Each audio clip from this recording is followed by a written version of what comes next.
শেখ আলবানী রহিমাহুল্লাহ একটা অসাধারণ কথা বলছে। আমার শেখ আলবানী রহিমাহুল্লাহর যত উক্তি আছে এর মধ্যে এই উক্তিটা আমার সবচেয়ে বেশি পছন্দের। এখন উনি বলতেছেন যে মুসলমানরা শহীদের মতো মারা যাইতে চায়, কিন্তু তারা শহীদের মতো বাঁচতে চায় না। কথাটা খুব ডিপলি চিন্তা করেন। মুসলমানরা শহীদের মতো মারা যেতে চায়, কিন্তু তারা শহীদের জীবনটা বাঁচতে চায় না। এত ডিপ একটা স্টেটমেন্ট যে আমি যদি আজকে বলি যে আচ্ছা 10 লাখ মুসলিম তরুণ আসো, আমরা ফেসবুকের বেটার অল্টারনেটিভ তৈরি করব, আমরা ইউটিউবের বেটার অল্টারনেটিভ তৈরি করব, আমরা চ্যাট জিপিটির বেটার অল্টারনেটিভ তৈরি করব। এই যে আমরা চ্যাট জিপিটি ইউজ করতেছি, চ্যাট জিপিটির যে প্রধান সে গে সমকামী, কিন্তু আপনি ব্যবহার করতেছেন কারণ তার টেকনোলজি ভালো।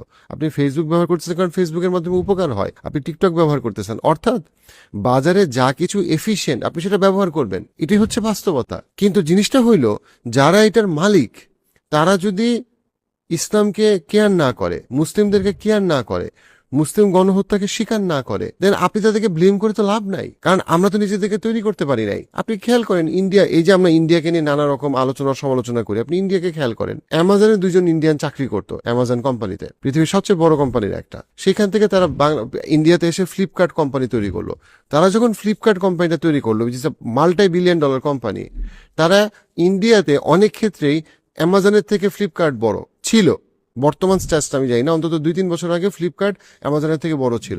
তারা ইন্ডিয়ান গভর্নমেন্টকে কনভিন্স করতে পারছে যে আমাদের দেশে আমরা ব্যবসা করব, অ্যামাজন আসতে পারে, কিন্তু এমন রেগুলেশন অ্যামাজনকে ফেলছে যে ফ্লিপকার্ট কখনো সবসময় মার্কেটে একটা বেটার অবস্থানে থাকতে পারে। আপনি দেখেন যে আমরা যে স্টারলিংকে কথা বলতেছি, স্টারলিং বাংলাদেশে আসার পক্ষে বিপক্ষে অনেক যুক্তি আছে, সেই আলোচনাটা আমি একটা ডিফারেন্ট পডকাস্টে এক্সপার্ট নিয়ে করব। বাট ইন্ডিয়াতে যে স্টারলিংকে ঢুকতে দিল না, এর একটা বড় কারণ কি? বড় কারণ হচ্ছে গিয়ে আম্বানির যে কোম্পানি, সেই আম্বানির কোম্পানি, মুকেশ আম্বানির যে কোম্পানি, সেই কোম্পানি চায় যে ওই ব্যবসা সে রাখবে, সে চায় না স্টারলিং ঢুকুক। তার ওই ইকোনমিক পাওয়ার আছে, যে পাওয়ার দিয়ে সে আমেরিকাকে বলতে পারে তোমার এই জিনিস আমি নিব, তোমার এই জিনিস আমি নিব না। কিন্তু মুসলিমদের অনেক ক্ষেত্রে সেই পাওয়ারটা নাই, আমরা তৈরি করতে পারি নাই।